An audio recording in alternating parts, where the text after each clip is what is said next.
Back to May, when Texas's Republican Governor Greg Abbott signed SB 8 into law. It bans abortion after a fetal heartbeat is detected.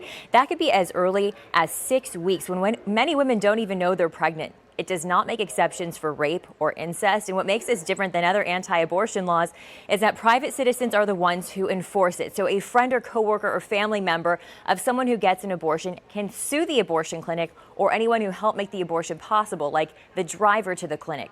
They could be sued for at least $10,000. This is believed to impact at least 85% of abortions in the state of Texas. And for weeks now, all 11 Planned Parenthood centers in Texas stopped scheduling visits for any point after today. Pro-choice advocates call this a full-scale assault on women's rights. Those who are pro-life say this is a great victory, and the group Texas Right to Life has even set up a tip line for people to report those who have had an abortion or those who helped someone get it.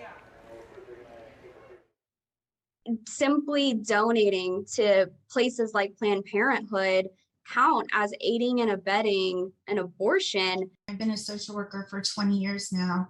I've worked with sexual survivors throughout my career in various capacities, and it just is absurd to me to think that my work with survivors would cost me $10,000.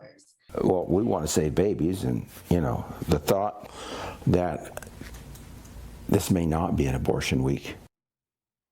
The law went into effect at midnight after the Supreme Court failed to act or to block it. And this morning, I spoke to a woman who chose to have an abortion after surviving an abusive relationship. She says the father had mental health issues, and she made the hardest decision of her life because she knew she couldn't give the baby the life it deserved. Here's her response to the new law.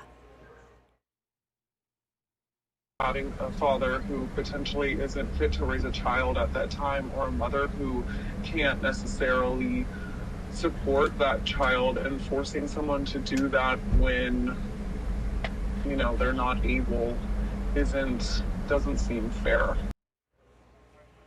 So what does this mean for the rest of the country? Well, for decades and years, in recent years especially, there have been pro-life advocates who have tried to overturn Roe v. Wade.